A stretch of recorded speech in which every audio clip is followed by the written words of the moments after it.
بسم اللہ الرحمن الرحیم۔ السلام علیکم ورحمۃ اللہ وبرکاتہ۔ نکاح ہمارے پیارے نبی سرور کائنات حضرت محمد صلی اللہ علیہ وآلہ وسلم کی سنت ہے۔ ہر مرد اور عورت کو نکاح کرنا چاہیے۔ جو مرد اور عورت بلا وجہ شادی نہیں کرتے، ایسے مردوں اور عورتوں پر اللہ کی لعنت ہوتی ہے۔ حدیث پاک میں ہے کہ جو انسان نکاح کرتا ہے تو اس کا نصف ایمان مکمل ہو جاتا ہے۔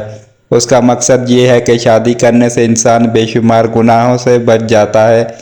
اس لیے ہر مرد اور عورت کو چاہیے کہ شادی ضرور کریں، لیکن آج کے دور میں کچھ ایسے لوگ بھی ہیں جو نکاح میں ہوتے ہوئے بھی اپنی ہی بیوی سے زنا کر رہے ہوتے ہیں، کیونکہ وہ یہ جان نہیں پاتے کہ ان کا نکاح باقی ہے یا کہ ٹوٹ چکا ہے۔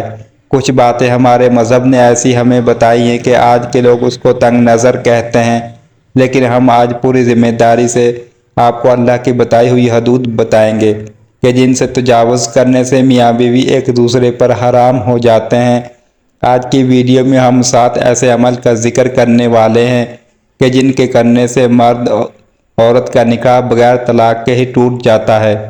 شریعت محمدی صلی اللہ علیہ وآلہ وسلم میں 7 ایسے کام بتائے گئے ہیں جن کو کرنے سے انسان کا نکاح ٹوٹ جاتا ہے اور میاں بیوی کا رشتہ ختم ہو جاتا ہے، میاں بیوی ایک دوسرے پر حرام ہو جاتے ہیں۔ یا ایسی غلطیاں ہیں کہ میاں یا بیوی ان غلطیوں میں چاہے دانستہ طور پر ملوث ہوں یا غیر دانستہ طور پر، ہر صورت میں میاں بیوی کا نکاح ٹوٹ جاتا ہے اور بیوی میاں کے لیے ہمیشہ کے لیے حرام ہو جاتی ہے۔ اس لیے ان غلطیوں اور حدود کے بارے میں جاننا ہر شادی شدہ جوڑے کے لیے لازم ہے، تاکہ وہ اپنے آپ کو ایسی غلطیوں اور گناہوں سے دور رکھ سکے۔ ناظرین گرامی، سب سے پہلا تو یہ ہے کہ اگر میاں یا بیوی دونوں میں سے کسی ایک کی موت ہو جاتی ہے تو نکاح ٹوٹ جاتا ہے۔ اگر مرد مر جاتا ہے تو بیوی دوسری شادی کر سکتی ہے، اس صورت میں نکاح طلاق دیے بغیر ہی ختم ہو جاتا ہے۔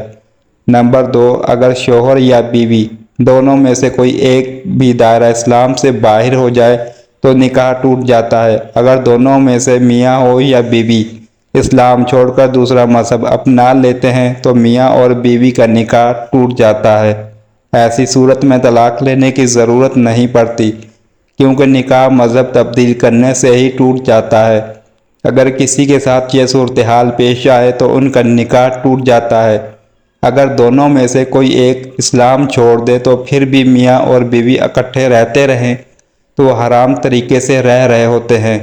اگر وہ آپس میں ہم بستری کرتے ہیں تو وہ زنا کے زمرے میں آئے گی۔ نمبر 3، خلا لینے سے بھی نکاح ٹوٹ جاتا ہے۔ خلا کیا ہے؟ ہمارے مذہب میں صرف مرد کو ہی طلاق دینے کا حق ہے کہ مرد ہی طلاق دے سکتا ہے، لیکن اگر کوئی عورت اپنے شوہر کے ساتھ نہیں رہنا چاہتی تو وہ اس صورت میں خلا کے لیے اپیل کرتی ہے اور یہ معاملہ پھر عدالتوں میں حل ہوتا ہے۔ جب مقدمہ چلتا ہے تو عدالت اسے خلا لینے کی وجوہات جان کر عورت کو خلا دے دیتی ہے۔ اگر خاوند طلاق نہ بھی دے تو خلا لینے کی وجہ سے ان کا نکاح ٹوٹ جاتا ہے اور میاں بیوی ایک دوسرے کے لیے حرام ہو جاتے ہیں۔ نمبر 4، اگر میاں بیوی میں سے کوئی ایک لاپتہ ہو جائے، کافی تلاش کے باوجود بھی لاپتہ ہونے والے کا پتہ نہ چلے تو اس صورت میں بھی میاں بیوی کا نکاح ٹوٹ جاتا ہے۔ میاں یا بیوی میں سے کوئی ایک گھر چھوڑ کر چلا جائے، کافی عرصہ تلاش کرنے کے باوجود بھی نہ ملے تو اس صورت میں میاں یا بیوی انتظار کر کے تھک جاتے ہیں تو اس صورت میں دونوں کا نکاح طلاق دیے بغیر ہی ٹوٹ جاتا ہے اور ان کا رشتہ ختم ہو جاتا ہے۔ ایسی صورت میں وہ کسی دوسری جگہ نکاح کر سکتے ہیں۔ شریعت میں یہ عرصہ 4 سال مقرر کیا ہے، یعنی شوہر 4 سال سے زیادہ عرصے سے غائب ہو جائے تو قاضی اس کی بیوی کو نکاح سے آزاد کر سکتا ہے۔ نمبر 5، اگر کوئی مرد کسی عورت کے ساتھ شادی کر لیتا ہے لیکن بعد میں دونوں کو پتہ چلتا ہے کہ ہم دونوں نے ایک ہی عورت کا دودھ پیا ہے، پہلے ان دونوں کو نہیں پتہ تھا کہ ہم دونوں ایک دوسرے کے رضاعی بہن بھائی ہیں، بعد میں ان کو پتہ چلا تو اسی وقت ان کا نکاح ٹوٹ جاتا ہے۔ ہمارے دین اسلام میں جس طرح سگے بہن بھائیوں کا نکاح جائز نہیں، اسی طرح رضاعی بہن بھائیوں کا نکاح کرنا بھی جائز نہیں۔ ایسی صورتحال میں ان دونوں کا نکاح طلاق دیے بغیر ہی ٹوٹ جاتا ہے۔ یہ دونوں ایک دوسرے پر حرام ہو جاتے ہیں نمبر 6، جس میں شوہر اپنی بیوی سے 4 ماہ ہم بستری نہ کرنے کی قسم کھا لے اور اس قسم کے بعد باقی 4 مہینے ہم بستری نہ کرے تو نکاح ٹوٹ جاتا ہے۔ یہ یاد رہے کہ شوہر قسم کھائے بنا ہم بستری نہ کرے تو پھر طلاق نہ ہوگی۔